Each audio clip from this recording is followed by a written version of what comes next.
이 저녁 우리에게 주신 말씀 요한계시록 13장 1절에서 10절까지의 말씀입니다.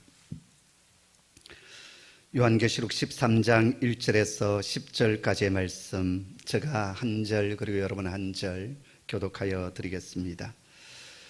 내가 보니 바다에서 한 짐승이 나오는데 뿔이 10이요 머리가 7이라. 그 뿔에는 10왕관이 있고 그 머리들에는 신성모독하는 이름들이 있더라. 내가 본 짐승은 표범과 비슷하고 그 발은 곰의 발 같고 그 입은 사자의 입 같은데 용이 자기의 능력과 보좌와 큰 권세를 그에게 주었더라. 그의 머리 하나가 상하여 죽게 된 것 같으니 그 죽게 되었던 상처가 나음에 온 땅이 놀랍게 여겨 짐승을 따르고, 용이 짐승에게 권세를 주므로 용에게 경배하며 짐승에게 경배하여 이르되 누가 이 짐승과 같으냐, 누가 능히 이와 더불어 싸우리요 하더라.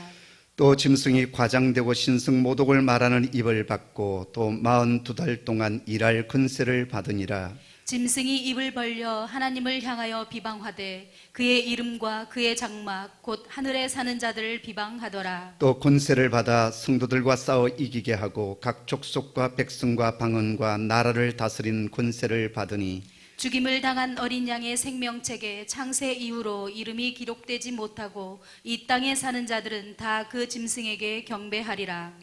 누구든지 기 있는 자거든 들을지어다. 사로잡힐 자는 사로잡혀 갈 것이요 칼에 죽을 자는 마땅히 칼에 죽을 것이니 성도들의 인내와 믿음이 여기 있느니라. 아멘. 계시록 11장 7절에 무적행으로부터 올라온 한 짐승이 있었습니다. 그리고 두 정인을 핍박하고 죽였어요. 그리고 12장에서도 보면 짐승이 있었습니다. 그리고 이제 13장에 들어와서 그 짐승이 구체적으로 누군지에 대해서 얘기하고 있습니다. 여기 짐승은 용의 하수인입니다. 용은 사단이지요. 옛뱀이라 불리워지는 용의 하수인이 누구냐 하면 이 13장에서 두 짐승으로 나타나고 있습니다. 한 짐승은 바다에서 일어나고 또 한 짐승은 땅으로부터 나왔다라고 했습니다. 그래서 13장은 두 짐승에 대한 얘기, 그리고 제일 뒤에 666, 즉 그리스도의 숫자 666이 나오고 있습니다. 바다에서 올라온 짐승은 누구이고, 그리고 땅에서 일어난 짐승은 누구인가? 바다에서 올라온 짐승은 즉 그리스도이고요, 땅에서 일어난 짐승은 거짓 선지자입니다. 즉 그리스도는 이 세상의 권세 잡은 세상의 권력을 말합니다. 하나님에 대해서, 예수 그리스도에 대한 반대적인, 또 주님을 따르는 자들을 핍박하고 교회를 핍박하는 그 모든 세력들을 즉 그리스도의 세력이라 부를 수 있고요, 역사 가운데 이 즉 그리스도의 세력은 계속되어져 왔습니다. 그리고 역사의 마지막 끝에 이제 이때까지 지구상에 나타나 역사 가운데 일어났던 그 모든 적 그리스도의 세력을 총체적으로 보여줄, 모든 것을 다 끌어모은 것 같은 그러한 한 어떤 세력 아니면 한 인간, 엄청난 권세를 가지게 될 적 그리스도가 나타나게 될 것임을 지금 요한계시록을 통해서 우리에게 말씀해 주고 있습니다. 그리고 이제 땅에서 일어난 이 거짓 선지자, 영적 지도자인데 누구를 경배하게 하고 누구를 계속 자랑하게 하느냐, 바로 적 그리스도를 경배하게 하고 적 그리스도를 신학적으로 뒷받침해 주는 자가 바로 이 거짓 선지자입니다. 이 두 짐승이 마지막에 7년의 대환란 가운데 마지막 3년 반을 교회를 그리고 주의 성도들을 괴롭히고 힘들게 만들 것임을 말씀해 주고 있습니다. 자,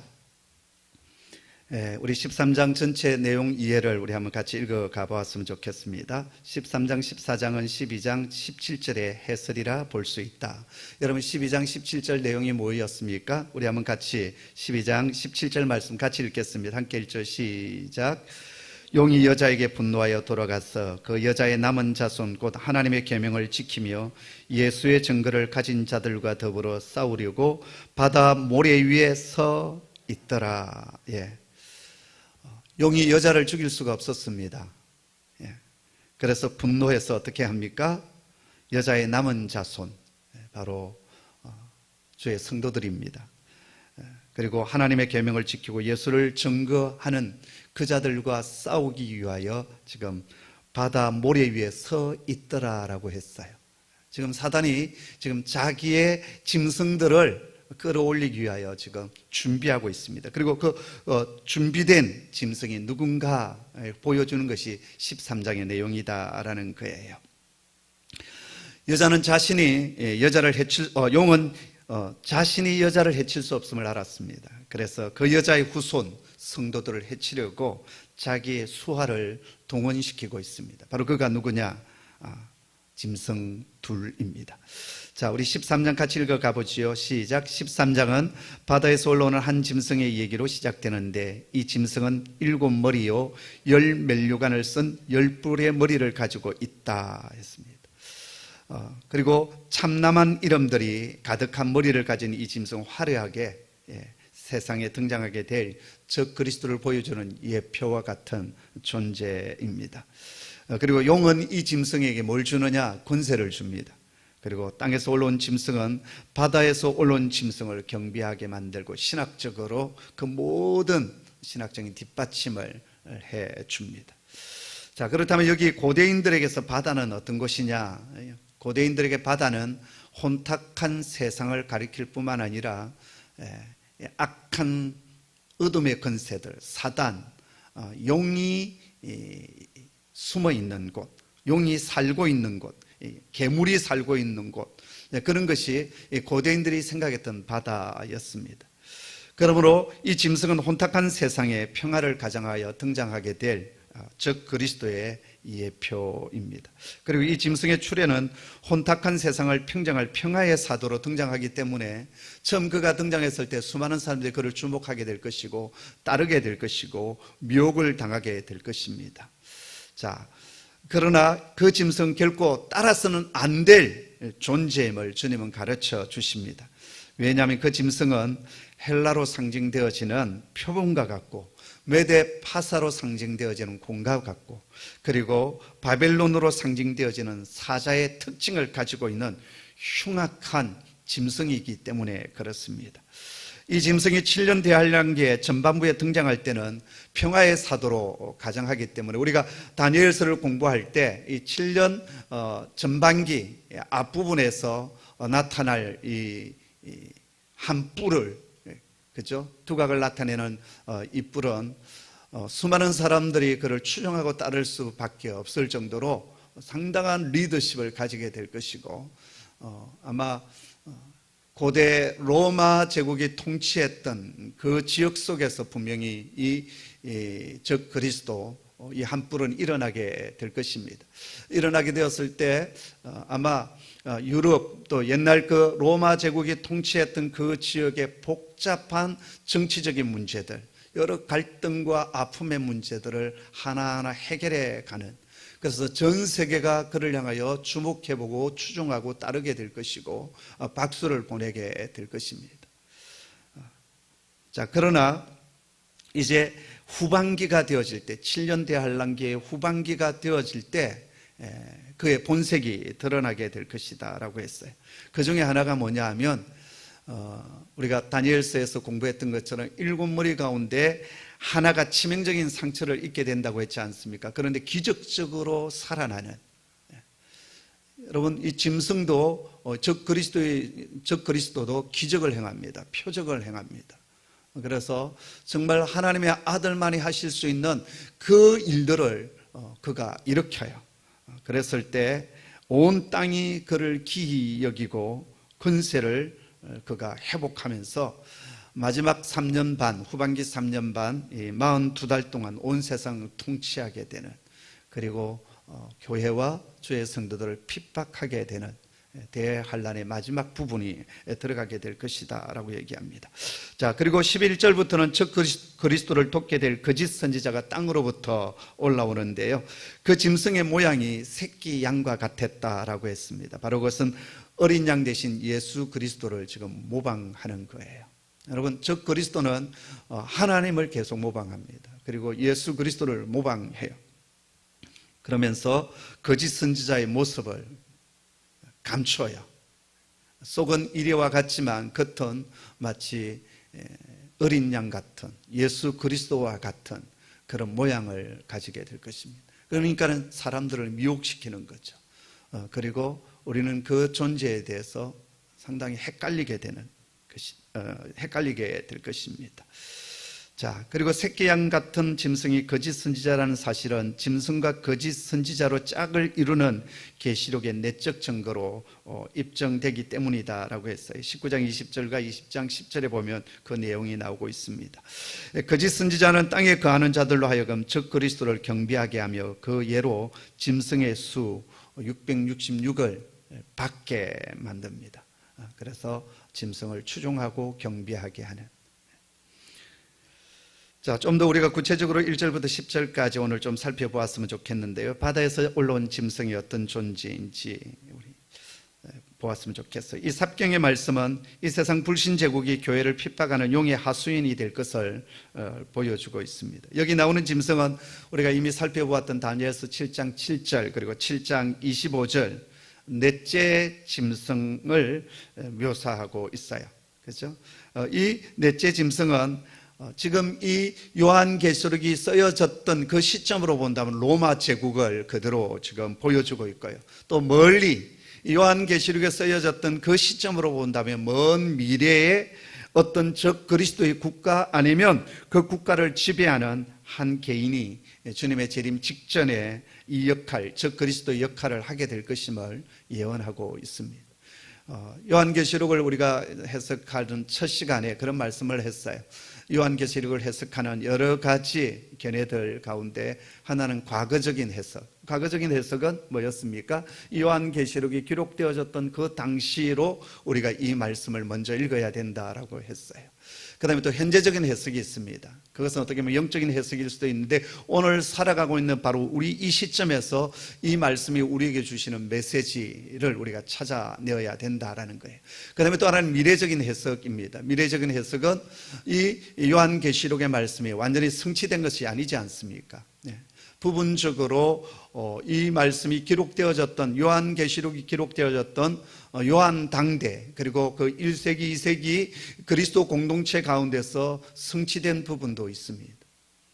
항상 하나님의 말씀은 바로 그 당시 백성들에게 주신 말씀 아니겠어요? 그러나 이 요한계시록은 그것으로만 끝나지 않고 오고 오는 세대 속에 바로 오늘 우리에게 주는 또 현장 속에서 주는 오늘의 메시지가 있습니다.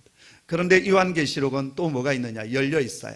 그래서 마지막 역사의 끝에 또 이 말씀이 어떻게 성취될 것인지에 대한 부분이 아직도 열려 있다라는 거예요. 그런 측면에서 본다면 오늘 여기 적 그리스도는 요한계시록이 기록되어졌던 그 당시 로마 제국과 또 도미티안 황제와 같은 그것이 그 당시의 적 그리스도였고요. 또 역사 속에서 기독교와 주의 백성들을 정말 핍박하고 고통스럽게 했던 적 그리스도의 세력들과 적 그리스도 같은 인물들이 참 많이 있었습니다. 그리고 이제 역사의 마지막 끝에는 역사 속에서 나타났던 이 적 그리스도의 세력과 적 그리스도와 같은 그러한 모든 것을 총체적으로 포함하고 있는 마지막 적 그리스도가 나타나게 될 것임을 말씀해 주고 있습니다. 우리가 그런 관점에서 오늘 또 이 말씀을 읽었으면 묵상했으면 좋을 것 같아요. 자, 1절의 말씀 우리 같이 읽도록 하겠습니다. 함께 읽죠. 시작. 내가 보니 바다에서 한 짐승이 나오는데 뿔이 10이요 머리가 7이라. 그 뿔에는 10왕관이 있고 그 머리들에는 신성모독하는 이름들이 있더라. 지금 요한이 보았더니요 바다에서 한 짐승이 나오고 있습니다. 여기 바다, 아까 전에 말씀했죠. 고대인들에게 이 바다는 괴물과 사단이 사는 곳입니다.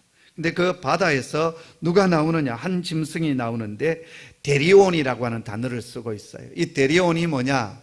그대로 직역하면 맹수입니다. 그냥 짐승이 아니라 아주 무시무시한 사람을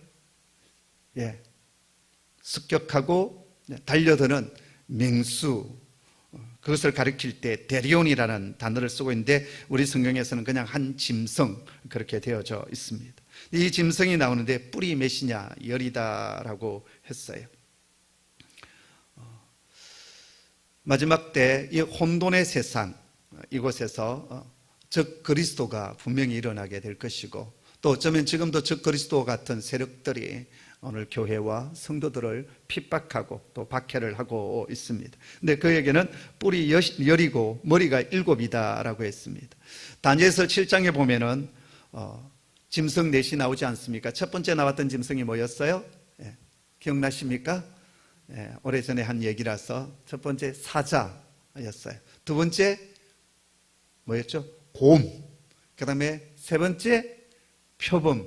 그리고 네 번째 짐승은 아주 무시무시한 짐승이다라고 했어요. 그렇죠? 사자 같은 짐승, 사자 같은 제국은 어디였습니까? 바벨론 제국이었습니다. 그리고 곰은 뭐죠? 메데 파사. 그 다음에 표범 같은 짐승은 헬라 제국, 빠르게 세계를 정복해 갔던. 그리고 이제 네 번째 짐승은 구체적으로 어떤 짐승이라고 말하지 않고 아주 무시무시한, 그리고 강한 이빨을 가지고 모든 것을 다 박살내는 그런 짐승이다라고 했어요. 자, 그런데 여기 이 네 번째 나오는 이 짐승, 그 짐승 속에 뭐가 있었느냐? 뿔이 10이 있었고 머리가 7이었어요. 네 번째 짐승, 이 로마 제국의 모습과 그때 거의 같았다라는 겁니다. 그리고 전체적으로 보면 12장 3절에 나오는 용의 모양과 같습니다. 우리 한번 12장 3절 같이 볼까요? 요한계시록 12장 3절 우리 같이 읽겠습니다. 시작. 하늘에 또 다른 이적이 보이니 보라, 한 큰 붉은 용이 있어 머리가 7이요 뿔이 10이라. 그 여러 머리에 7 왕관이 있는데, 여기 보면 용의 모습과 오늘 여기 나오는 이 짐승의 모습이 거의 비슷합니다. 그 뭐냐 하면 바로 이 짐승이 용의 권력을 그대로 대행한다라는 거예요. 이 세상 속에서 용이 가지고 있는 그 권세와 권력을 그대로 땅 가운데 대행하고 하나님의 교회와 그리고 주의 백성들을 핍박한다라는 거예요. 여기 보면 용의 권력은 10뿔이다라고 해서, 뿔은 늘 권세, 권력을 말하는 거예요. 그렇기 때문에 10뿔이다라고 하는 것은 이 세상의 10왕들, 주님을 대적하는 모든 10왕들을 가리킵니다. 마지막으로 가면 갈수록 이 세상의 통치자들은 주님을 싫어하게 될 것이고 또 주님을 대적하게 될 것입니다. 더더욱 그렇게 될 거예요. 왜냐하면 자신이 왕이 되어야 되잖아요. 자신이 임금되어야 되잖아요. 그런데 또 다른 임금이 있다. 그걸 이 세상 임금은 싫어할 수밖에 없습니다. 그 다음에 여기 보면 7머리의 권력이다라고 했습니다. 7은 완전수인데요. 그것은 교회의 완벽한 대적입니다. 교회에 대해서 완벽한 대적을 일으키는 짐승이다라는 거예요. 자, 그 다음에 그 뿔에는 10왕관이 있었다라고 했어요. 옛날 번역에서는 면류관이라고 했는데 우리 지금 번역에서는 왕관이다라고 했습니다. 근데 원래 왕관은 어디에 쓰는 거냐 하면 머리에 쓰는 거예요. 그런데 뿔에 있습니다. 그 말은 아직 이 적 그리스도가 세상의 완전한 임금은 되지 못했다라는 것을 보여주고 있습니다. 아직 사람들로부터 추앙은 받고 인정은 받고 또 따르고 있는 사람들이 많이 있지만 아직 그가 완전한 통치자의 권력을 쥐지 못했음을 보여주고 있어요. 그래서 어쩌면 이런 단계를 거쳐서 그가 모든 세계를 통합하고 이끌어가는 그런 왕이 될 수도 있을 것입니다. 그래서 여기 뿔에 있다, 권세인데요. 이 뿔은 짐승의 뿔이잖아요. 짐승적인 힘을 가지고 있는 거예요. 악마적인 힘을 가지고 있는. 그래서 함부로 사람을 해하고 이 세상을 고통 가운데 몰아넣는 그런 리더십을 그가 가지게 될 것이다 라고 얘기하고 있습니다. 그 다음에 그 머리들에는 뭘 가지고 있습니까? 신성모독하는 이름이 있더라. 옛날 번역에서는 참남한 이름이 있더라 그렇게 되어 있어요. 로마 제국의 황제 네로를 지나서 그 다음에 이제 도미티안 시대 때가 되었을 때 도미티안은 자신을 숭배하는 황제 숭배로 그대로 나아갑니다.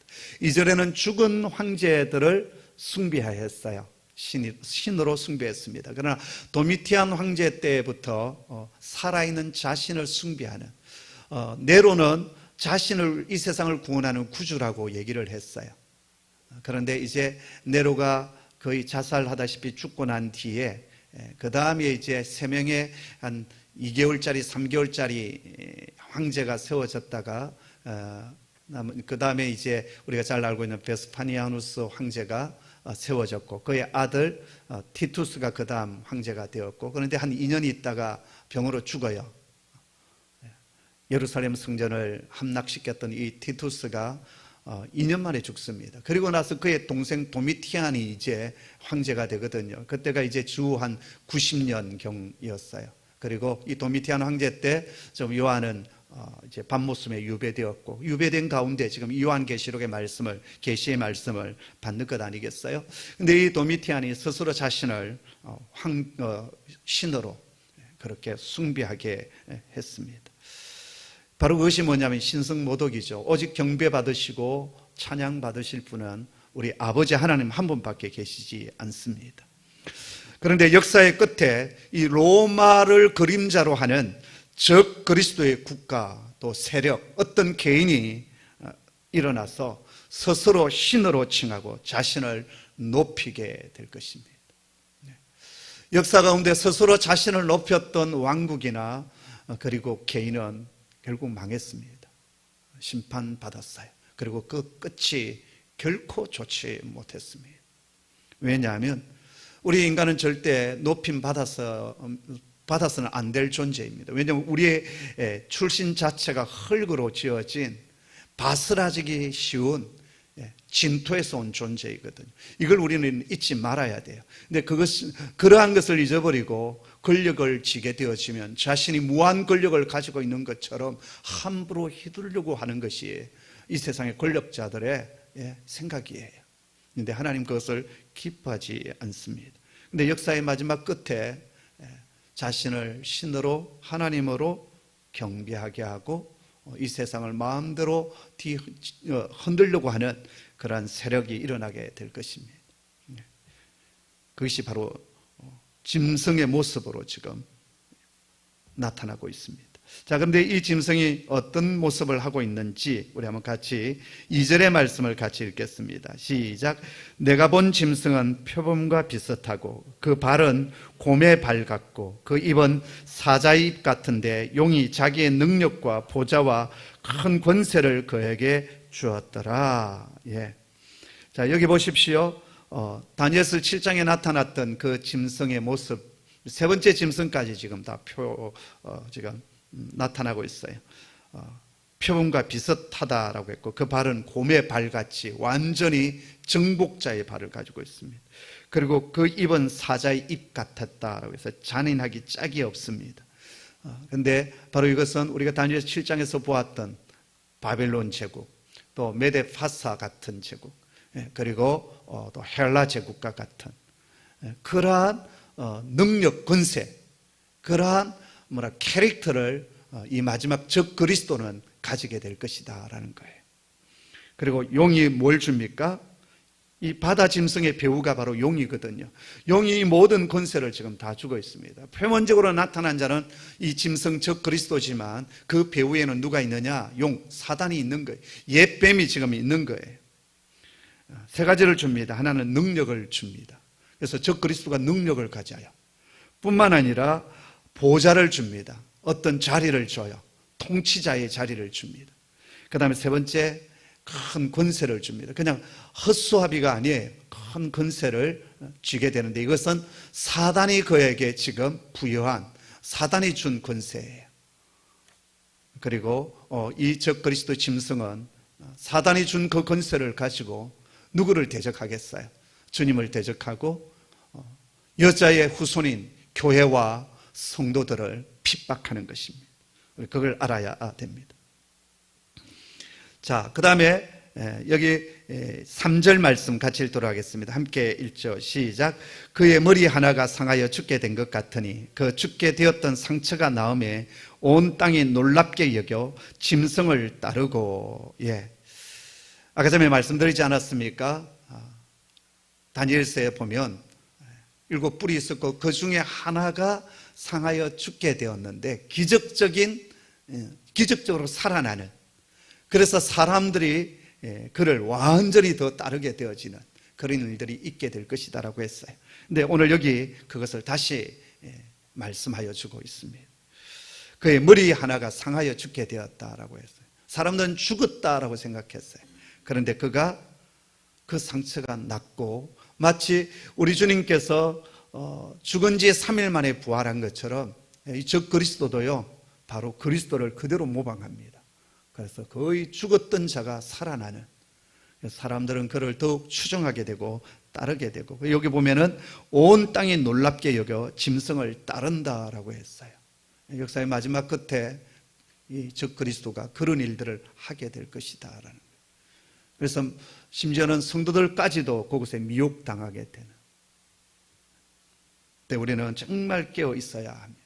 주님께서 하신 말씀처럼 내가 여기 있다 저기 있다 할지라도 너희가 가지 말라라고 했어요. 주님은 모든 사람이 보는 가운데 오게 될 것이다.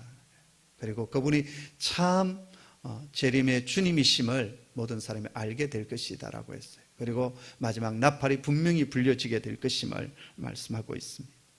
네. 자, 그 다음 4절 말씀 함께 읽습니다. 시작.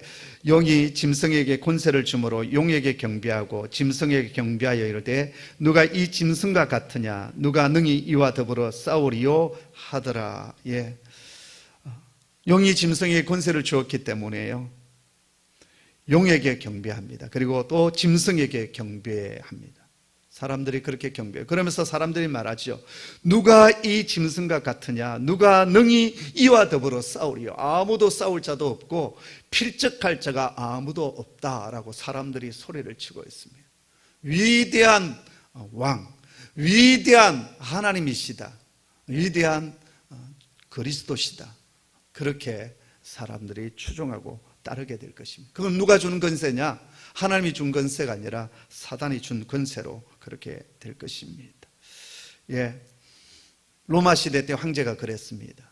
그리고 역사의 마지막 끝에 동일한 일들이 일어나게 될 것이고, 그리고 하나님께 돌릴 영광을 사람에게, 자신에게 돌리게 될 것입니다. 자, 그것이 이제 4절까지의 내용이고요. 이제 5절부터는 뭐냐면 이 짐승이 이 세상 속에서 어떤 권리를 행사하는지를 보여주고 있습니다.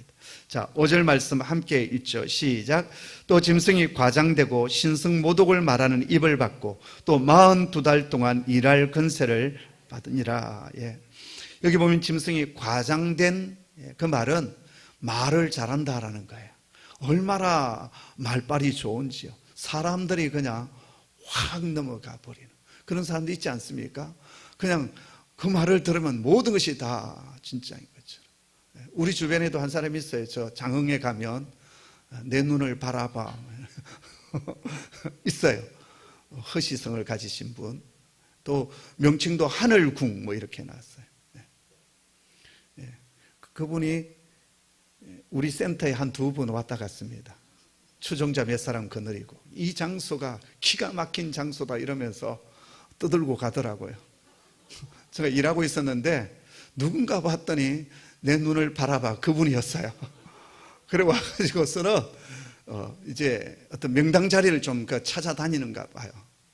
막 북한산 바라보면서 한참 추종자에게 막 설명을 막 하는 거예요. 그 말은 이제 이 땅 빨리 살아 뭐 이런 뜻인지 않았나 생각이 되었어요. 왜 사람들이 정말 거짓 같은데 왜 사람들이 전국에서 모여들어서 지금 이 코로나 사태 가운데서도 그곳에 모여가지고 뭐 이렇게 강연 듣고 말이죠. 뭐 그렇게 하고 있어요. 왜 그럴까요? 말이 너무 좋은 거예요.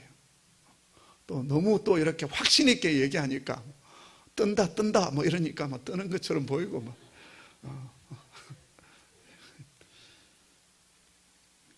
이렇게 이 적그리스도는요 과장된 말로 사람들을 후립니다. 또 뿐만 아니라 신성모독하는 말을 지금 그 입으로 하고 있습니다. 그런데 그것이 얼마 동안이냐? 42달이라고 했어요. 7년 대환란 가운데 후반기 3년 반 동안 그 일할 권세를 그가 받게 된다라고 했어요. 여기 받는다라는 말이 5절부터 7절 사이에 몇 번 정도 등장하냐면 4번 정도 등장하고 있습니다. 이것을 통해서 이 짐승이 용의 부하임을 지금 그대로 가르쳐주고 있어요. 자신이 하는 것이 아니에요. 그 뒤에 사단의 권세가 있는 거예요. 사람이 하는 것처럼 보이지만 사람이 하는 것이 아니라 그 뒤에 사단의 권세와 사단의 기름 부으심이 임하는 거예요. 주님만이 우리에게 기름 부으심을 주는 것이 아니라 사단도 자신의 부하들에게 기름 부음을 주는 거예요. 여러분, 강신무, 직접 하늘에서 신내림을 한 무당들 자신의 힘으로 하는 것 같습니까? 아니에요. 사단의 권세를 받아서 작두에 올라가서 그 날카로운 작두에서 피 한 방울 흘리지 않고 뛰는 거예요. 그러지 아니하면 피 철철 흘리죠. 잡으면 뭐가 보여요. 억울하다. 보여요. 그 권세를 누가 주느냐? 사단이 주는 거거든요. 그거 하지 아니하면 몸이 아파서 견딜 수가 없는 거예요. 신열이 일어나가지고 견딜 수가 없는 거예요. 그래서 계속 붙잡힌 생활을 하게 되는 거죠. 너무나도 고통스럽고 괴로우니까요. 지금 앞에서는 저 그리스도 이 짐승이 뭔가 활동하는 것처럼 보이지만 그 모든 것을 그 권세와 그 기름 부으심을 주는 쪽이 누구냐? 바로 사단임을, 용임을 지금 얘기해 주고 있습니다. 그 다음 6절에 보면 그가 또 무슨 일을 합니까? 같이 읽습니다. 시작. 짐승이 입을 벌려 하나님을 향하여 비방하되 그의 이름과 그의 장막 곧 하늘에 사는 자들을 비방하더라. 이 적 그리스도가 입을 벌려서 누구를 비방합니까? 하나님을 비방합니다. 하나님을 비방해요. 그 다음에 그의 이름과 그의 장막 곧 하늘에 사는 자들을 비방하더라. 하나님의 장막 속에 살아가는 하나님의 백성들, 성도들, 교회를 비방하는 거예요. 그래서 여러분, 오늘 이 시대에 이 세상 사람들이 하나님과 또 하나님의 장막 속에 있는 하나님의 백성들을 비난하는 것, 그것이 사람이 하는 것처럼 보이지만 아닙니다. 그 뒤에는 어둠의 권세가 있는 거예요. 그래서 우리가 이 세상 사람들과 맞서 싸워서는 안 됩니다. 왜냐하면 그 뒤에 어둠의 권세가 있기 때문에 우리의 싸움은 혈과 육에 대한 싸움이 아니에요. 공중의 권세 잡은 자들 싸움이기 때문에 우리 이 세상 사람들에 대해서는 정말 선한 마음을 가지고 사랑으로 우리가 다가가야 돼요. 그러면서 우리가 해야 될 일은 기도하는 겁니다. 영적 싸움을 계속 싸워가는 거예요. 다니엘이 21일 동안 계속 기도하는 가운데 미카엘이 바사 국군에게 붙들려 있던 그가 풀려나서 하나님의 응답을 가져왔듯이 우리가 싸울 무기는 기도의 무기밖에 없어요. 영적인 전투에서 우리가 승리해 가야 된다라는 거예요. 이걸 우리가 영적 실체를 알아야 돼요. 그러지 않으면 우리는 자꾸 세상에 나가서 싸우고 고함치고 강화문에 나가야 돼요. 우리가 이 영적 싸움이 없다고 한다면 우리는 그냥 우리의 힘을 가지고 나가서 같이 맞서 싸우는 것이 마땅합니다. 그런데 우리가 그러지 않는 것은 그것으로 문제가 해결되는 것이 아니다라는 거예요. 왜냐하면 그 뒤에 어둠의 권세가 있기 때문에 우리가 싸울 것은 바로 기도의 싸움이고 그리고 진리와의 싸움이다라는 거예요. 그렇다고 가만히 또 있는 것은 또 문제가 있습니다. 무엇이 옳고 그름에 대한 그 선지자적인 얘기를 우리는 끊임없이 해 나가야 돼요. 그렇습니다. 역사 속에 적 그리스도의 특징들이 있지 않았습니까? 바벨론의 느부갓네살 왕은 예루살렘에 쳐들어와서 포로로 끌고 갔을 뿐만 아니라 예루살렘 성에 불을 지르고 그리고 그 성전에서 예배드리는 모든 기병들, 금은 기병들을 다 싣고 가서 그 바벨론에 있는 마르둑 신전에다가 다 이렇게 두었어요. 자신의 신전에다가 하나님 앞에 예배드리는 그 모든 성물들을 그곳에다 두었어요. 안티오코스 에피파네스는 어땠습니까? 예루살렘 성전에다가 제우스 신전을 세우고 돼지의 피를 뿌리지 않았습니까? 저 그리스도의 모습이죠. 네로는 어땠습니까? 자신을 구세주라고 했고, 그리고 티투스는 어땠습니까? 성전을 완전히 허물어 버리고 성전에 있었던 메노라 촛대를 메고 로마로 갔습니다. 그래서 그 로마에 가면 포로 로마로에 그 티투스의 개수문이 있는데 그곳에 메노라를 어깨에 짊어지고 가는 로마의 군병들이 부조로 있거든요. 근데 2년 만에 그가 병들어 죽게 되었을 때 그때 유대 백성들이 하나님의 성전을 허물어 버린 그 죄악에 대한 하나님의 보응하십니다. 그렇게 얘기를 했다고 그래요. 하나님께서는 그것을 기뻐하지 않으신 거죠. 역사 가운데 적그리스도의 세력들이 그래 왔어요. 그리고 또 마지막 역사의 끄트머리에 이 강력한 적그리스도는 그러한 짓을 분명히 하게 될 것입니다. 7절 말씀 같이 읽겠습니다. 시작. 또 권세를 받아 성도들과 싸워 이기게 하고 각 족속과 백성과 방언과 나라를 다스리는 권세를 받으니, 그가 권세를 받아서 성도들을 싸워서 이깁니다. 우리 성도들이 곳곳에서 패배하고 쓰러져요. 근데 이 패배는 영적인 패배가 아니라 육적인 패배예요. 육신적으로 패배하는 거예요. 왜냐하면 우리의 무기는 기도의 무기밖에 없으니까요. 그리고 각 족속과 백성과 방언을 다스리는 이 세상을 통치하는 권세를 이 적그리스도가 쥐게 되는 거예요. 그래서 많은 자들이 미혹당하고 많은 자들이 짐승의 표를 받게 될 거예요. 자, 그 다음에 8절 말씀 같이 읽습니다. 시작. 죽임을 당한 어린 양의 생명책에 창세 이후로 이름이 기록되지 못하고 이 땅에 사는 자들은 다 그 짐승에게 경배하리라. 예수 그리스도의 이름이 없는 자들, 그 생명책에 이름이 기록되지 못한 자들은 이 적 그리스도의 짐승의 표를 받게 될 것이고 그를 경배하게 될 것이다 라고 얘기합니다. 그런 의미에서 오늘 이 시대, 이 코로나 시대 때 저는 우리들의 신앙을 한번 점검해 보는 하나의 테스트하는, 정말 실전으로 들어가기 전에 우리의 신앙을 다시 한 번 더 점검해 보는 좋은 기회다라는 생각을 합니다. 정말 내가 예수의 사람인가? 예수 그리스도의 흰 그 세마포옷이 내게 입혀져 있는가? 예수 그리스도의 보혈의 피가 내 속에 뿌려져 있고 그 겉옷이 덮여져 있고 그리고 그 속옷을 내가 입고 있는 하나님의 백성인가? 그래서 이 마지막 고난의 날 적 그리스도의 세력이 모든 것을 통치하는 그때에도 내가 주 예수 그리스도를 향한 그 믿음을 저버리지 아니하고 끝까지 주님을 따르는 참된 하나님의 백성인가 아닌가, 그것을 지금 테스트하는 저는 좋은 시간이다 그런 생각을 해요. 그렇지 않습니까?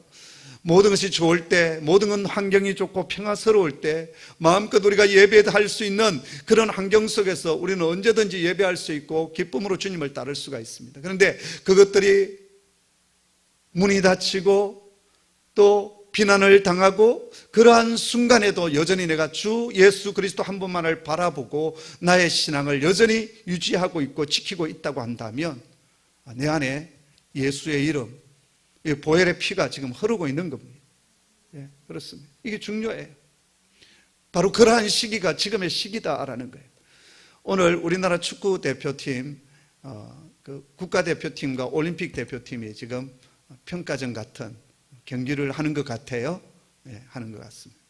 이건 나중에 이제 진짜 어디 본선에 월드컵에 나가기 위해서, 올림픽에 나가기 위해서 지금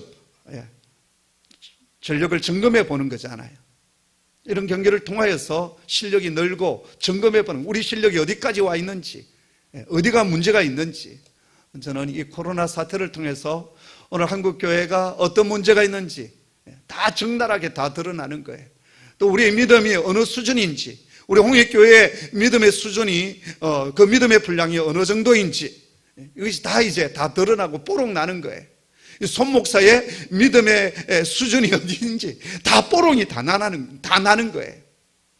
그러면서 우리 속에 있는 약점과 허물과 부족함들을 하나님 앞에 다시 오픈하고 그리고 다시 그 부분을 채워가는 그런 시간으로 우리가 삼아가야 된다라는 거예요.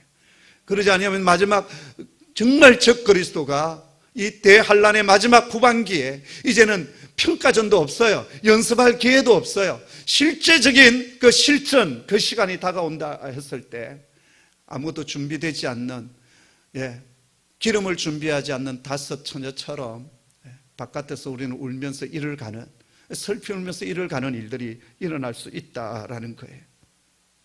그렇죠? 그래서 마지막 때 생명책이 기록되지 못한 자들은 다 이 짐승 적 그리스도를 경배하고 따르게 될 것이다라고 했어요. 그러면서 9절에 뭐라고 얘기합니까? 함께 읽습니다. 시작. 누구든지 기가 있거든 들을지어다. 기 있는 자는 들을지어다. 앞부분 우리 7교회에 주시는 주님의 말씀 속에서 계속 끝날 때마다 기 있는 자는 들을지어다. 여러분, 저와 여러분이 기가 있는 자가 되기를 원합니다. 들을 수 있는 귀, 영적으로 들을 수 있고 그것을 아멘으로 받아들일 수 있는 그 귀가 열려있는 저와 여러분 되기를 간절히 소원합니다. 한 귀로 듣고 한 귀로 흘리는 자가 아니라 그것을 내 것으로 받아들이고 그리고 준비해 가는. 왜 이 말씀을 지금 이렇게 하고 있을까요? 왜 지금 2000년 전 요한에게 이 말씀을 주님께서 주셨을까요? 왜 한 상의 말씀을 이렇게 기록하게 했을까요? 1차적으로는 그 당시 고난 중에 있는 성도들이 지금 너희들의 믿음의 실제를 정말 잘 가지고 그리고 이 고난의 시기를 이겨나가는 것이고 오고 오는 세대 속의 모든 그리스도인들이 그러한 믿음의 연단을 가져가라는 겁니다. 그리고 마지막 때 우리가 주님 앞에 서기 바로 서는 그 순간 또 그리고 마지막 주님 오시는 그때 우리가 완전한 승리를 하기 위해서 지금 우리는 들을 길을 가지고 우리 자신을 준비해 가야 되고 그리고 기도하면서 우리 앞에 놓여있는 많은 것들을 이렇게 제대로 분별할 수 있는 영적 시야를 우리는 가져야 된다라는 거예요. 자, 그러면서 10절 말씀 좀 해석하기 곤란한 부분인데요. 우리 한번 같이 읽겠습니다. 시작. 사로잡힐 자는 사로잡혀 갈 것이요 칼에 죽을 자는 마땅히 칼에 죽을 것이니 성도들의 인내와 믿음이 여기 있느니라. 이것을 그냥 읽으면 사로잡힐 갈 자는 다 사로잡혀 갈 것이고 또 칼에 죽을 자는 다 칼에 죽는 것이 마땅하다. 이런 쪽으로 우리가 이 말씀을 이해하게 돼요. 쫙 읽으면 그런 느낌이 오죠. 근데 여기도 조금 애매모호하게 했지만 여러분 제일 밑에 쪽에 보면 어떤 사본에는 이렇게 되어 있어요. 자, 제일 밑에 여러분 성경책 밑에 보면 1 해가지고 어떤 사본에는 같이 읽어보죠. 시작. 어떤 사본에는 칼로 죽이는 자는 마땅히 칼에 죽으리니로도 된 것도 있다라고 했어요. 그런데 사본마다 조금 차이가 있긴 한데요. 이 말씀을 그대로 직역하면 이렇게 되어 있습니다. 만일 포로든지 포로로면 포로로 갈 것이요 누구든지 칼로 죽이면 그도 칼로서 죽임을 당하리라. 이것이 원문을 직역하면 그렇게 돼요. 자, 그 말의 뜻은 직역을 한 그대로 되어지면 어떻게 되냐면 하나님께서 포로로 끌려간 자들이 있어요. 그런데 하나님께서 그들도 포로로 끌고 간 그들을 하나님께서 포로로 끌고 가게 해주실 것이고 성도들을 칼로 죽인 자를 하나님께서는 그 칼로 죽인 자를 그 칼로 또 그를 복수하여 죽이게 될 것이다라고 하는 주님의 그 보응의 말씀이 이 10절 속에 담겨져 있다라는 거예요. 그래서 오늘 이 말씀은 우리 10절의 말씀은 우리 번역에서는 상당히 이제 번역 자체가 애매모호할 수밖에 없는 것은 좀 모호하게 할 수밖에 없었던 것은 원문 자체가 번역하기가 쉽지 않을 뿐만 아니라 사본마다 조금 다르게 되어 있다라는 거예요. 사본이 뭔지 알죠? 원래 원본은 지금 없어요. 왜냐하면 원본을 가지고 또 누군가 필사했고 지금처럼 뭐 좋은 보관의 장수가 있었던 것도 아니고 시간이 지나면서 바스라지고 없어지고 그래서 여러 사본들이 있는데 그 사본들이 비교하다 보니까 이 10절의 내용이 조금씩 틀리다라는 거예요. 근데 오늘 전체 문맥을 통해서 우리가 보게 되어질 때 이 10절의 말씀은 어떤 말씀이냐? 바로 하나님께서 당신의 백성들을 보고 계시고 보응하신다라는 거예요. 그리고 이 적그리스도의 세력들이 교회와 주의 백성들을 핍박하고 순교의 피를 흘리게 되겠지만 마지막 때 주님 오셔서 이들을 동일하게 보응하시고 보복하여 주신다. 그렇기 때문에 뭘 말씀하고 있습니까? 성도들의 인내와 믿음이 여기 있다라고 얘기를 해요. 여러분, 우리가 인내하고 믿음을 가질 이유가 어디에 있겠습니까? 마지막 끝이 되었는데도 보응이 일어나지 않는다면, 주님께서 승리하지 않는다면 우리가 어떻게 믿음을 가지게 되겠습니까? 우리가 어떻게 인내할 수 있겠습니까? 그렇지 않습니까? 우리가 인내하는 이유는 어디에 있습니까? 이 인내 끝에 소망의 날이 온다 하라는 거예요. 이 인내 끝에 승리의 날이 온다 하라는 거예요. 하나님께서 저녁에서 아침으로 가게 하는 날이 분명히 온다라는 거예요. 지금은 캄캄한 저녁이지만 찬란한 아침의 날이 분명히 올 것이다. 그것 때문에 그 깊은 밤을 인내하며 가는 것 아니겠어요? 지금은 고난 중에 있고, 지금은 아픔 속에 있고, 지금은 절망 중에 있고, 지금은 사방으로 우겨쌈을 당하는 그런 환경과 여건 속에 있지만, 마지막 최종적인 승리는 주님께 있으며 주님을 따르는 주의 백성들에게 이 승리가 주어진다는 것, 이것이 우리가 인내할 수 있는 이유고 소망을 가지게 되는, 믿음을 가지게 되는 이유 아니겠습니까? 그래서 우리는 이 10절의 말씀이 뭐냐 하면 주님께서 마지막에 보응해 주신다라는 거예요. 그렇기 때문에 너희는 인내를 가져야 되고 너희는 믿음 가운데 걸어가야 된다라고 말씀하여 주십니다. 사는 성도 여러분, 지금 우리는 참 어려운 때 살아가고 있습니다. 신앙생활도 힘들고 어려울 뿐만 아니라 지금 우리의 삶의 자리들이 너무너무 불안정합니다. 그렇지 않습니까? 답답하기도 하고요. 자, 그러나 최종적인 승리는 주님께 있으며 가장 좋은 것을 우리에게 허락하여 주실 것이다. 또 이 땅에서 우리가 그 모든 것을 다 승리를 보지 못한다 할지라도 우리가 마지막 하나님의 나라에서 그 승리를 우리는 보게 될 것이고, 그리고 주님께서 다시 이 땅에 재림주로 오시게 될 때 우리는 같이 주님과 함께 이 땅으로 오게 될 것입니다. 그리고 이 요한계시록 제일 마지막 부분에서 주시는 새하늘과 새 땅에 대한, 그리고 천년 왕국에 대한 소망을 우리에게 주시지 않습니까? 그리고 주님과 함께 왕노릇하게 될 것이라고 주님 분명히 말씀하여 주십니다. 바로 그것이 우리가 인내해야 될 이유이고, 그리고 믿음을 가지고 가야 될 이유입니다. 할렐루야. 저와 여러분 끝까지 믿음으로 인내해 가는, 주님께서 승리하신다. 그리고 주님께서 우리에게 가장 좋은 것을 주신다. 할렐루야. 지금은 저녁이지만 찬란한 아침의 날을 주신다. 아멘. 이 믿음이 저와 여러분의 믿음 되기를 주의 이름으로 축복합니다. 아멘.